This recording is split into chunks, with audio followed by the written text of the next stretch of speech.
वेदव्यास जी का जन्म।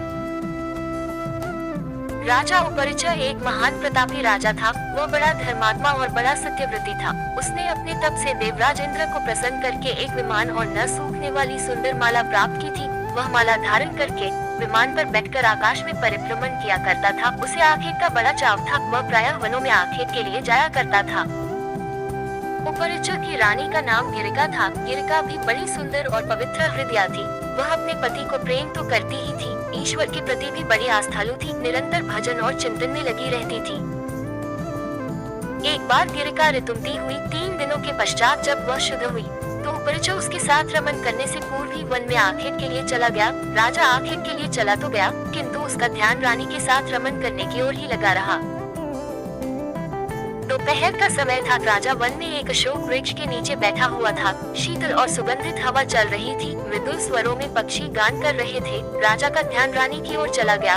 वो रमन के संबंध में मन ही मन सोचने लगा। राजा कामातुर हो उठा और उसका वीर्य स्खलित हो गया।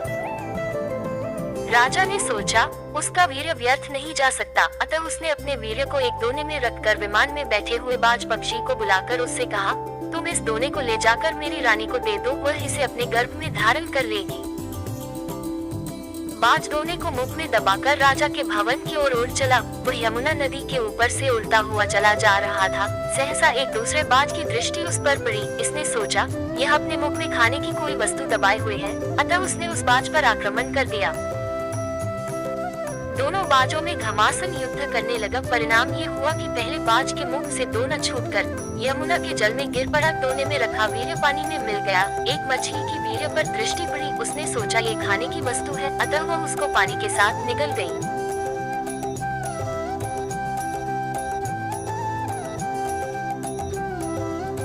फलत मछली गर्भवती हो गई। दासराज नामक मल्लाह को वह मछली शिकार में मिली। जब उसने मछली के पेट को बीचों बीच से काटा तो उसके पेट से एक बालक और एक बालिका निकली। दासराज ने दोनों को उपरिचय को भेद कर दिया। उपरिचय ने बालक को तो अपने पास रख लिया, पर बालिका को दासराज को लौटा दिया।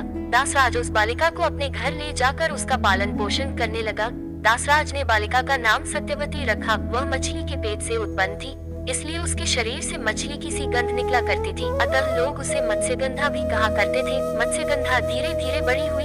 वह बड़ी रूपवती थी। वह रात्रियों को अपनी नाव पर बैठाकर इस पार से उस पार पहुंचाया करती थी। एक दिन दोपहर के समय महर्षि पराशर वहां जा पहुंचे। वे मत्स्यगंधा को देखकर उस पर मुग्ध हो गए। उन्होंने उससे कहा, सुंदरी, तुम्हें अपूर्व सुख मिलेगा, मैं तुम्हारे साथ रमन करना चाहता हूँ। मत्स्यगंधा ने उत्तर दिया, महर्षि, आप ये कैसी बातें कर रहे हैं? दोपहर का समय है, आसपास लोग बैठे हुए हैं, मैं आपके साथ रमन कैसे कर सकती हूँ?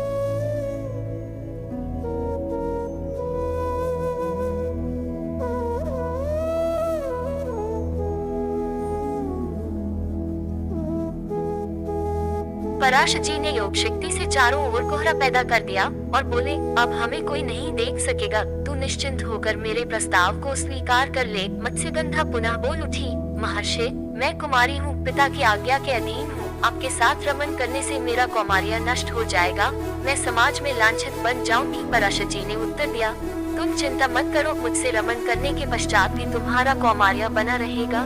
गर्भवती होने पर भी गर्भ का चिन्ह प्रकट नहीं होगा।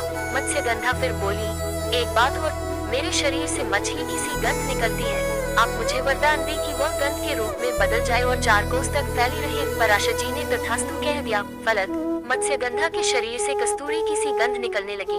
वह गंध 4 कोस तक फैली रहती थी, अतः अब वह योजनगंधा भी कही जाने लगी। पराशर जी ने मत्स्यगंधा के साथ रमन किया। उनके साथ रमन के फलस्वरूप वह गर्भवती हुई। समय पर यमुना के द्वीप में एक बालक ने उसके गर्भ से जन्म लिया। वह बालक जन्म लेते ही बड़ा हो गया। वह तप करने के लिए वन में चला गया। वही बालक जगत में वेदव्यास जी के नाम से प्रसिद्ध हुआ। वेदव्यास जी का पूरा नाम कृष्ण द्वैपायन वेदव्यास था। वे श्याम वर्ण के थे, इसलिए उनका नाम कृष्ण पड़ा। वे 2 द्वीपों के बीच में पैदा हुए थे, इसलिए द्वैपायन कहे जाते थे। वेदों के पंडित होने से वेदव्यास कहे जाते थे। वेदव्यास जी अमर हैं। वे आज भी धरती पर विद्यमान हैं और किसी किसी को दर्शन देकर कृतार्थ करते हैं।